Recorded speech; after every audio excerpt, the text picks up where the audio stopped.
We're back in black.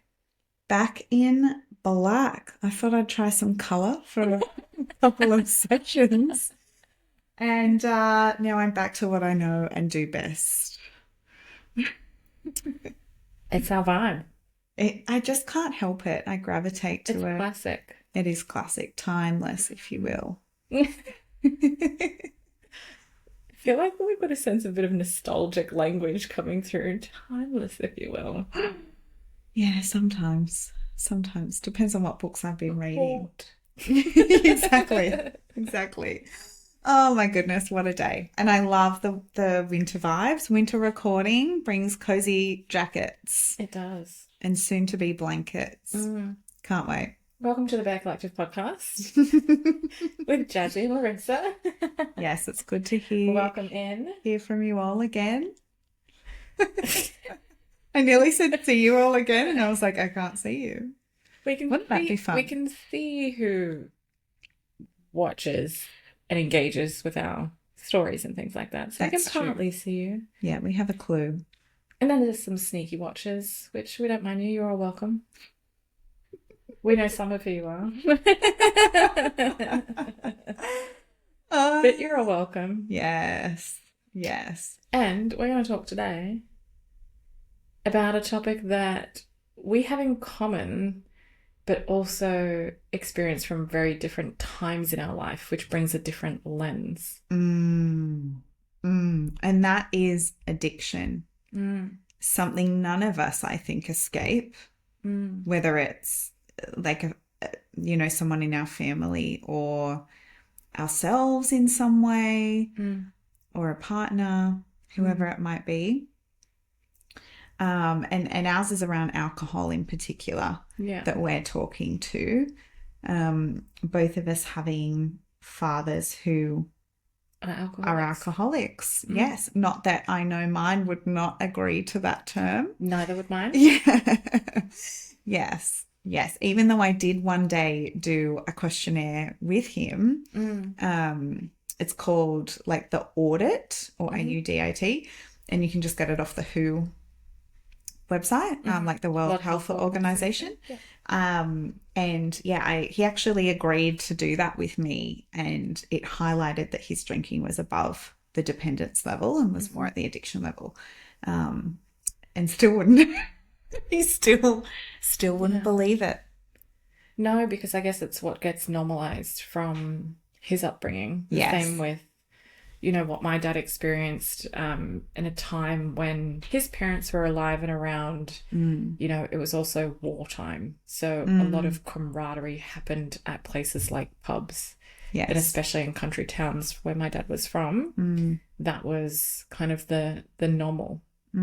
So they would find it hard to admit that there is an addiction there when time and research and studies have gone in to see and identify what actually makes somebody an alcoholic. Yes, absolutely. You're right about that. Yeah, the time of it and the culture around it. And I'm seeing people awaken and decide to not drink more and more, but we're not coming from that time. No.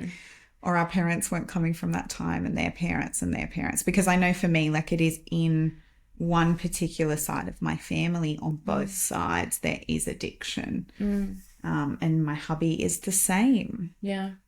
So it's something to be really aware of. And I think there is the more that I've looked into it, I think there is a generational kind of like pattern of where there is a line of that happening. Like I said, with parents who've come from that war time culture, and like what created that camaraderie and socialization and acceptance, like how people socialize now is very different to how they did back then. Very true. So that kind of creates its own thing. Like, I mean, we can talk about, not that we'll dive into it in this one, but it's today's day and age is the addiction of mobile phones and devices. And there's there's more of a social connection gained through a device than there is kind of in person, which will create its own issues in time. Yes. Yeah.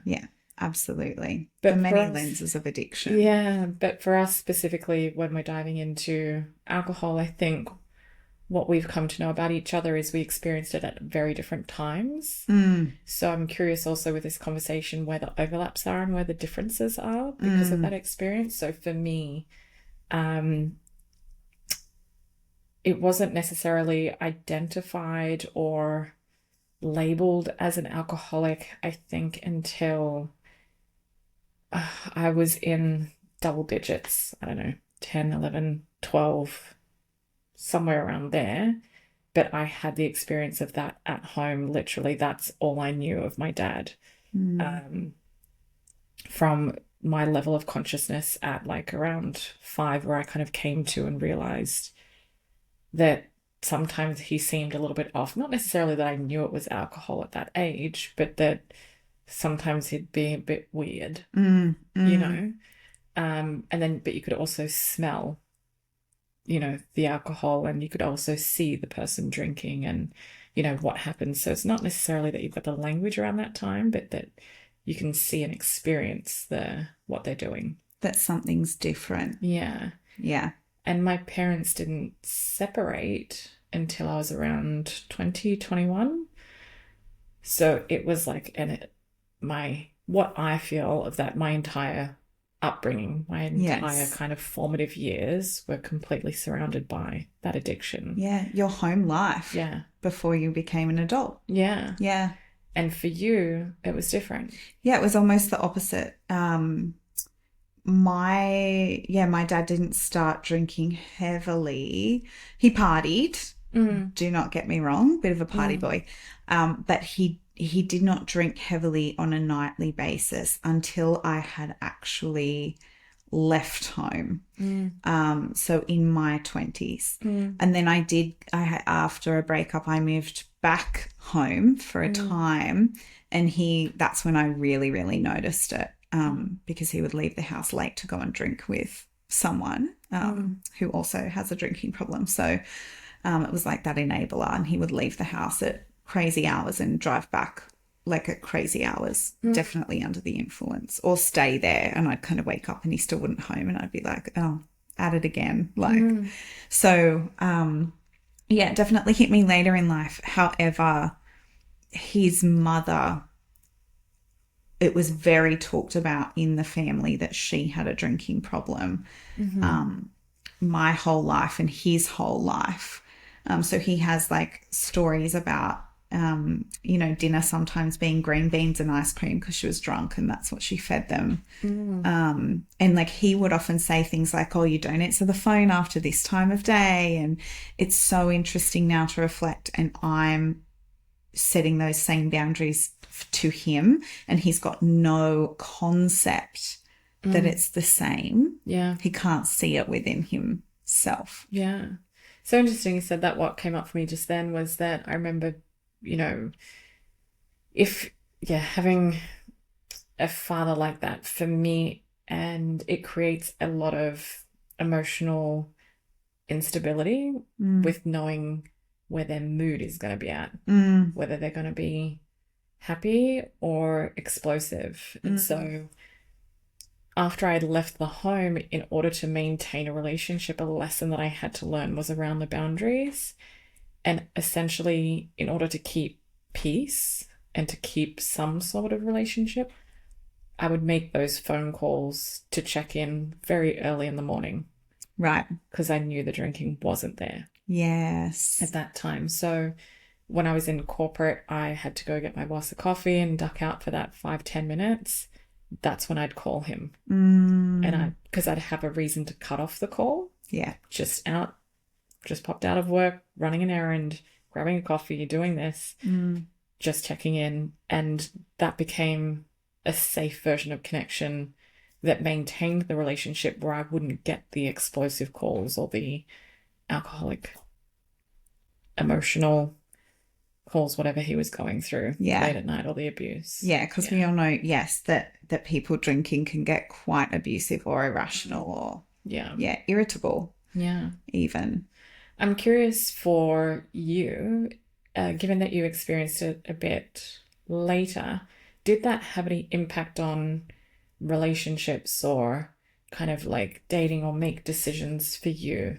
as I know it did for me. Not at all. Yeah. Like it wasn't a factor that I thought about. Interestingly, though, as you've said that, my dad used to really pride himself on not being a pub man. Now, in Australia, to him, that's the man that goes and sits at the pub every afternoon, has a few beers, then goes home when it's time for dinner, when dinner's on the table and the kids are all dealt with. He really prided himself on not being that kind of person. So I think within myself, I always knew that wasn't something I was looking for. I didn't want the man that went and spent a lot of time at the pub. And I've seen other men within my family do that. And it really just like turned me off. It was not for me. So that came from him, but I didn't have his drinking as an example at that point to look at and say, oh, I don't want X, Y, or Z. Now that he is one, and I'm already married, obviously. If my husband did start drinking at a heavy level later in life, which people can do. Yeah, we might absolutely. think they won't, but they might. Yeah. We never know what's going to happen to another person. If that happened, that would be a huge boundary for me. And I would have to either work through that with my husband, or if we couldn't work through that, I would have to move on. Just because it's a deal breaker. Yeah, it's a deal breaker. It's not a dynamic that you want to, actively participate in. Yes. Been there, done that. Yes. Yes. Whereas, so it is it's interesting. It really does cause these differences in what you're looking for. Yeah. And did it impact...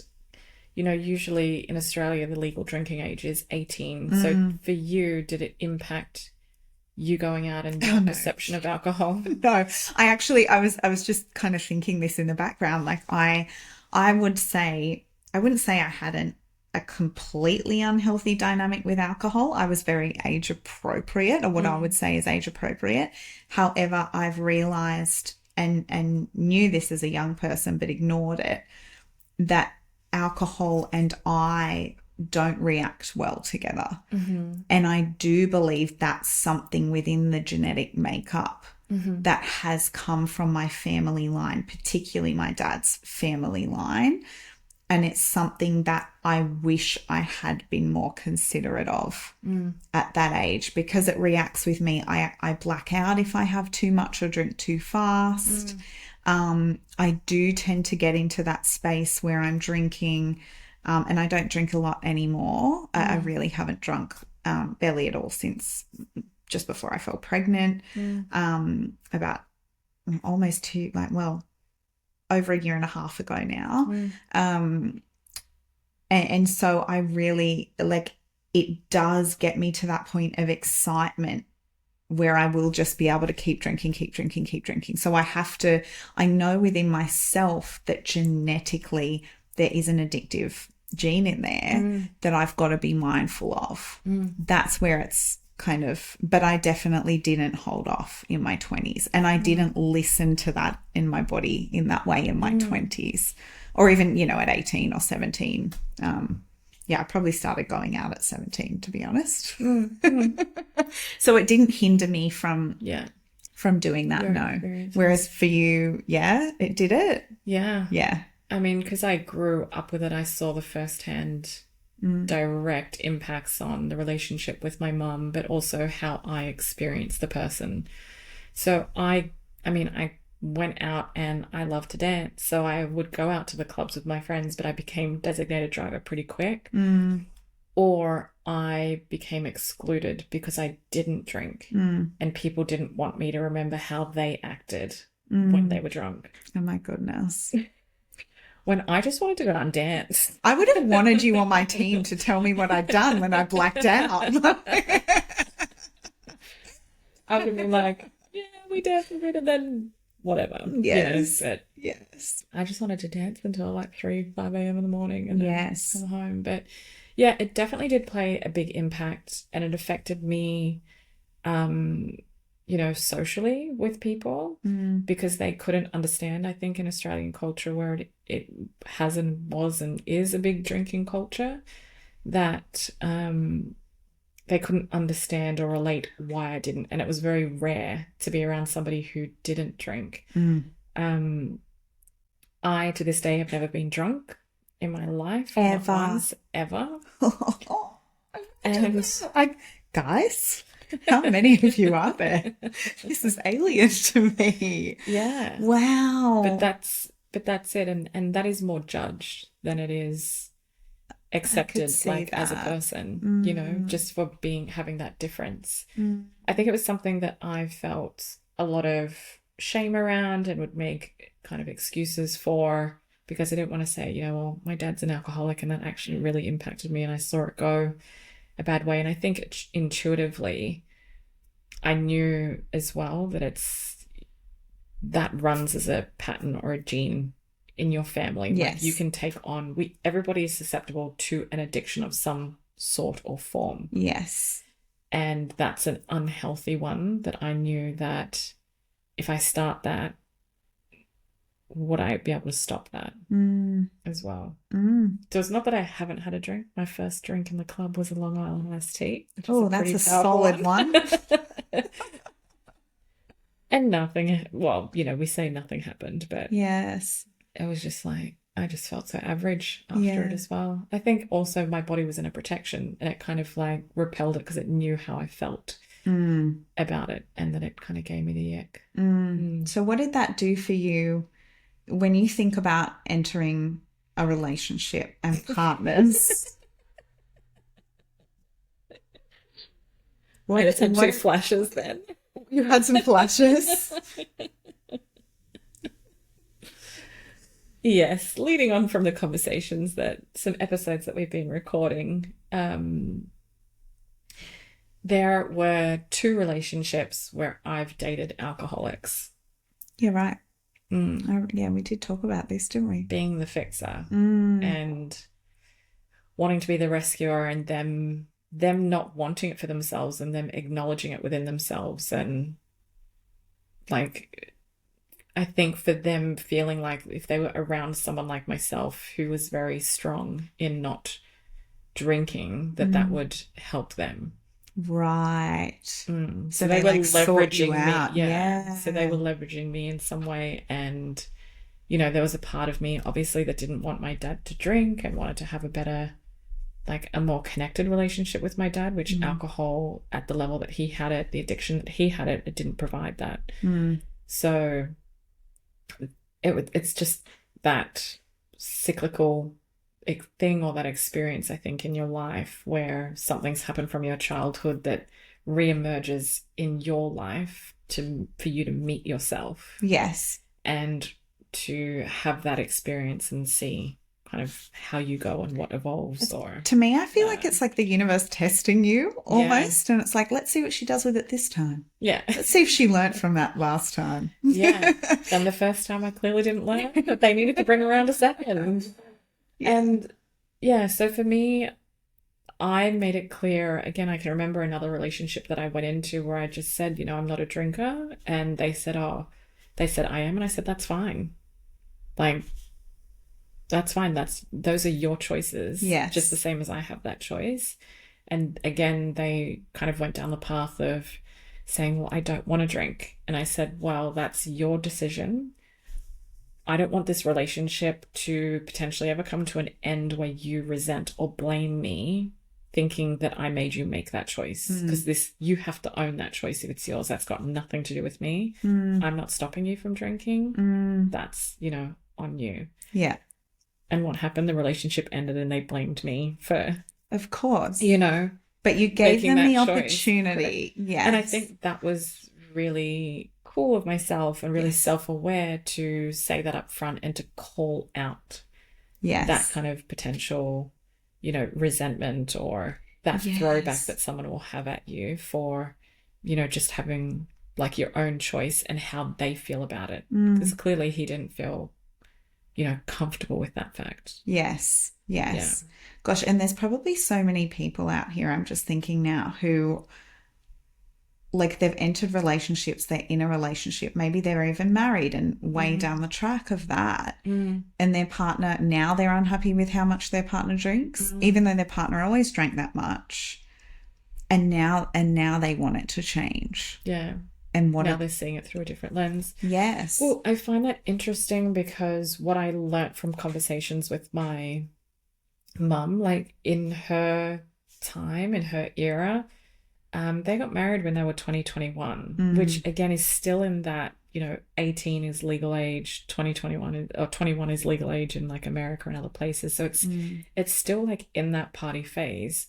So in her mind, she felt that he would evolve out of it. Yeah. And never did. So that would partly be my question of like, when you've met someone or, you're in a relationship with somebody who did drink, what was that like? Was that an acceptable dynamic in your relationship and just part of like how you socialized or how you go on dates together? And is that normalized? And then you've had a shift and the other person hasn't come along for the ride. And what's caused that shift in you? Yeah. And if they can't do it, they can't do it.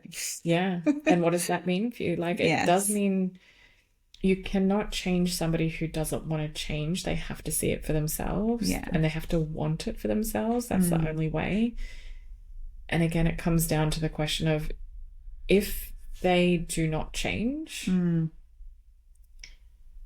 can you accept and love them as they are, how they are right now, without that change for the next 5, 10, 15 years? Yeah, absolutely. And I know so many people. I know my mum herself. I know that she tried to make that work. Yeah. She tried through all different, avenues and parts of herself and her own experiences of life and what she wanted for her life and her marriage.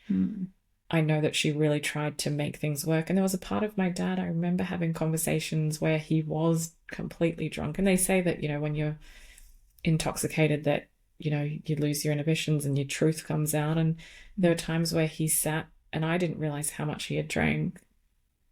And I would be sitting on the couch and he would say, I don't want to drink. I know this is wrong. And then you wake up the next morning and as a kid, you're hopeful thinking, oh, he gets it. We had this really deep conversation where he admitted this stuff and he has no recollection of it. Yes. Yeah. And it's back to Groundhog Day again. Yeah. And that can be completely heartbreaking. Yeah. Yeah. So very disheartening. Yeah. So it's definitely something that's impacted me. I think earlier on in my life, I held a lot of shame around it because it wasn't accepted. Now I'm very comfortable with owning that as my truth. And also, even in recent years, putting boundaries in where I've got friends who do drink alcohol, who some have issues with alcohol. Like dependence. Yeah. Or they'll go through like just bouts of heavy drinking when they're feeling really depressed. It just swings and roundabouts. Like they'll get into this really healthy area, then something will happen and they'll go down a really dark path and spiral out of control. And one of their addictions in those is to drink. And they'll call me. And if I pick up the phone and I ask directly, like, have you been drinking? Okay. I can't talk to you when you're drinking. I'm not the person to call when you're drinking. We can talk when you're not intoxicated. You can call me back. But you can never rationalize with somebody who is intoxicated. Absolutely not.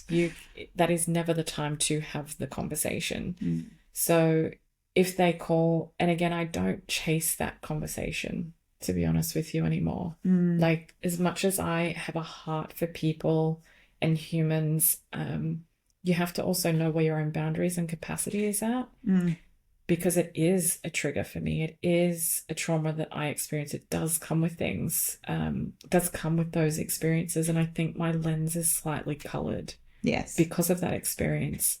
So if you need somebody to have a really clear lens with you, I'm not your person. And I think that's really cool to let people know that you don't have to be everything for everyone. Yes. Absolutely. Yeah, it steps you out of that people pleaser and into, self-advocacy. Yeah.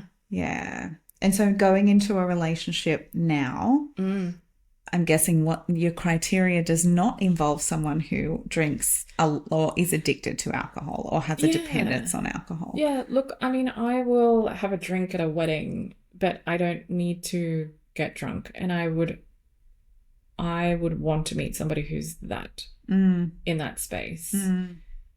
Yeah. Um, where they don't need to drink every week.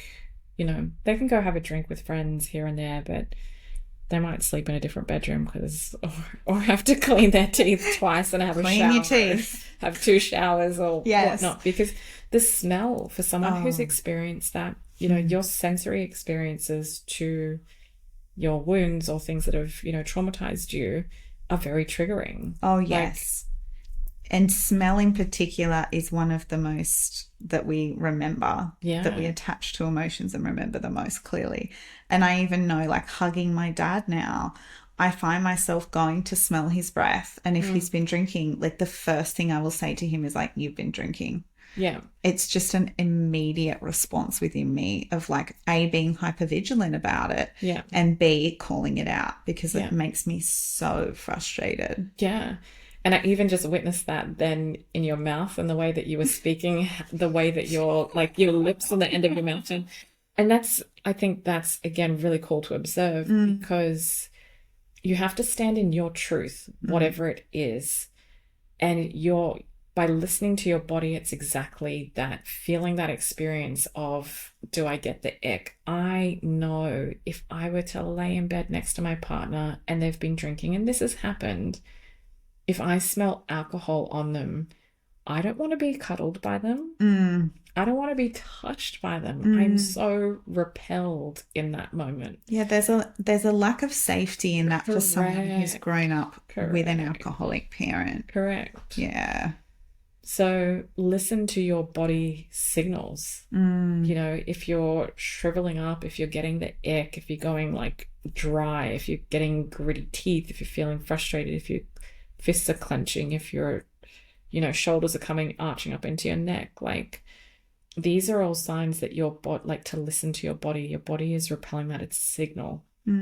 It is helping you get clear on, again, what you like, what you don't like, what your boundaries are, and what you need to, advocate for yourself with. And I'm curious for us now, coming from these different experiences, and this is something I often think about because I think I'm a little bit wary of it, to be honest, is like, what if one day we turn around and get addicted to alcohol for whatever reason? Because history in my line tells me that it's going to hit me at some point and I will become addicted or dependent. And for me, like, I'm going to choose not to do that. And I have so much education around this. However, like, it's just something I always think about. And probably also because I'm married and I don't want that for my husband either, with his history of addiction in his family line. And it's like, wow, like, for me, there's so much curiosity around, like, what happens for people when they've seen this, but they then choose to do it anyway. And I know it's trauma. I know it's like unhealed wounding. I know what it is, but it still just plays on my mind. Because the same two people, like you and your sister, myself and my brother, can go through the exact same experience in a home with a parent or parents and have completely different responses to it. Yes. One can completely go against the addiction. One can completely fall into the addiction. Yes.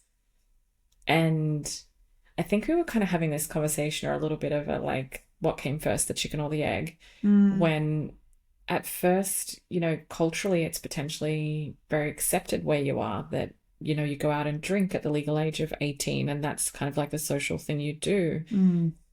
But if you are not able to clock when to stop or your boundary, like if you don't clock, then it turns into an addiction that you have no control over. Yes.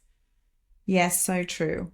And I suppose if you don't have that self-control and that choice in other areas, self-awareness in other areas of your life, it's probably more likely to show up in this one.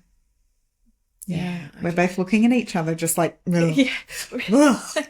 Please no. Yeah. And I don't want to shame anybody who does have a drinking problem. Like I see the trauma. I see the part of you that is using that because it believes there's no other way to cope. And that's okay. But there is help out there. You can do something about this. There is also a bit of a silent undercurrent as well. And I think it comes out a little bit in jokes and memes and things on through social media, where there are also a lot of women who are at home drinking 1 to 2 bottles of wine a night to cope with life. And yeah, I think to what Jasmine just said, if you're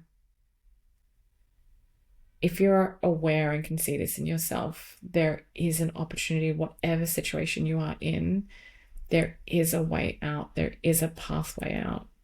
Absolutely. I never want a woman to feel stuck or helpless or hopeless or that that's their lot in life. There is never a stage where it takes work, and it just takes connecting with the right people or organizations or associations or services that can just help you take that first step, you know. One step at a time. Yeah. Yeah. Interesting one.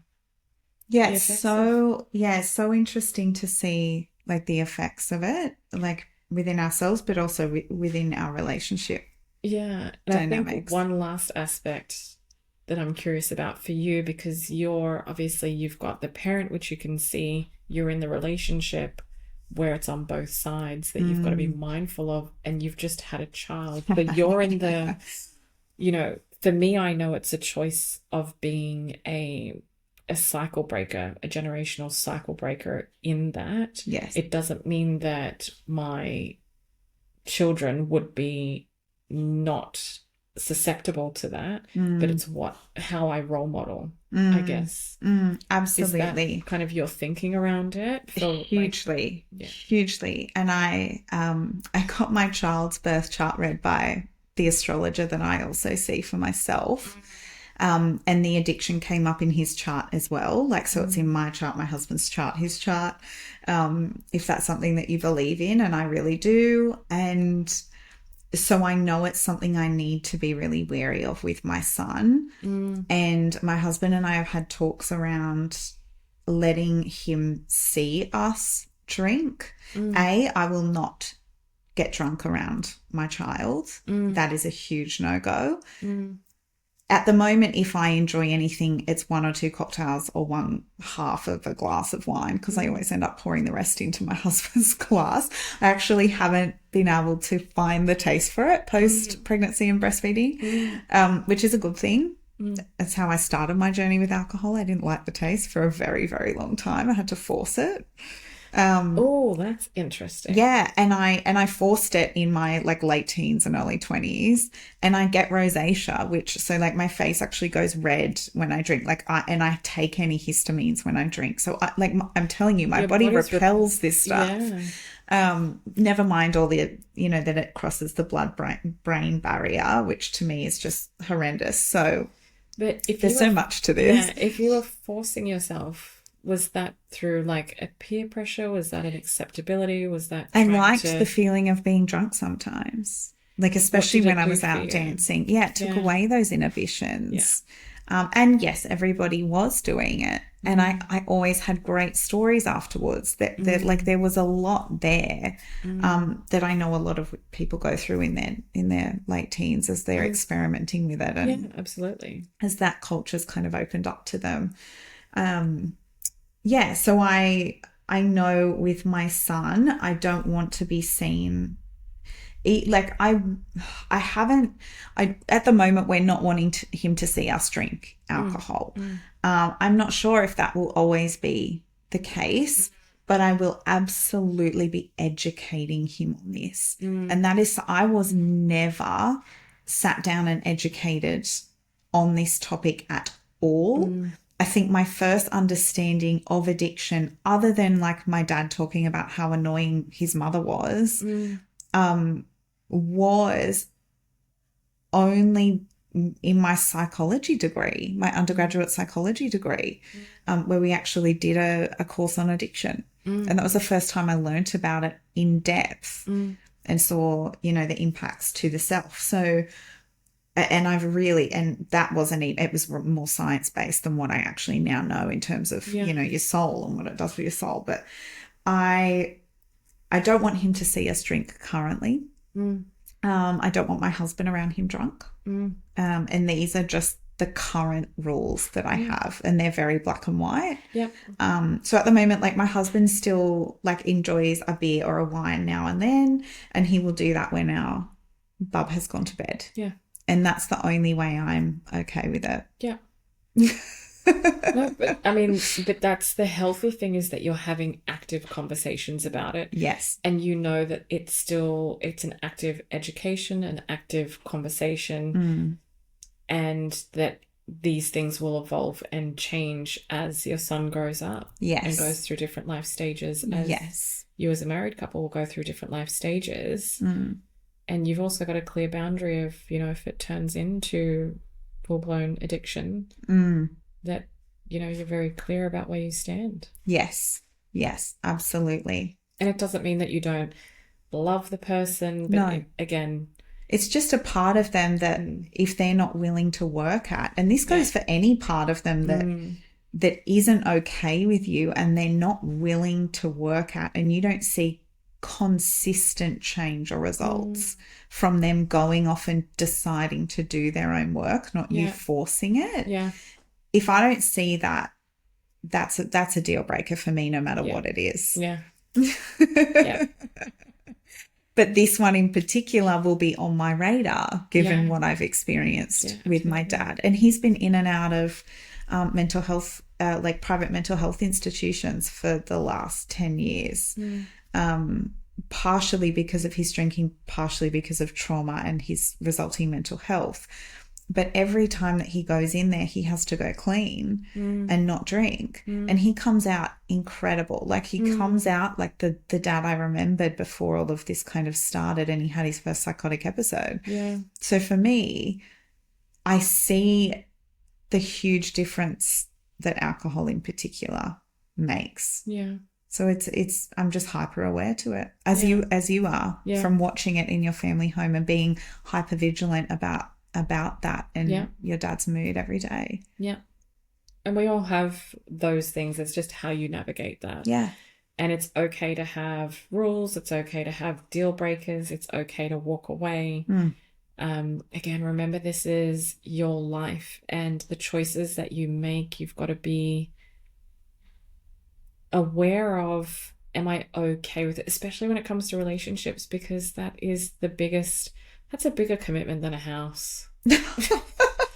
Like, this is the person that, you know, you can sell a house. They say one of the biggest commitments that you make in life, because of the financial investment, it's one of the biggest things that people financially will spend money on in life, is the purchase of a house.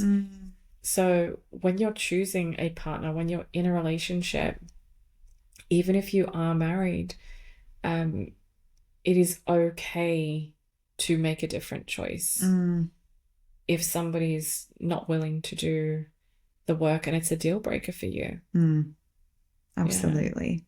Yeah. Interesting topic. I know that there are so many, especially young women out there, who have an alcoholic parent too. So I hope this will even help you reflect on, you know, what you've been through and how it impacts you today, and how you want to create a different future for yourself off of that. Be the cycle breaker. Be the change maker. Be the cycle breaker. Thank you for listening, watching, and subscribing. We'll see you next week. See you next time. Bye.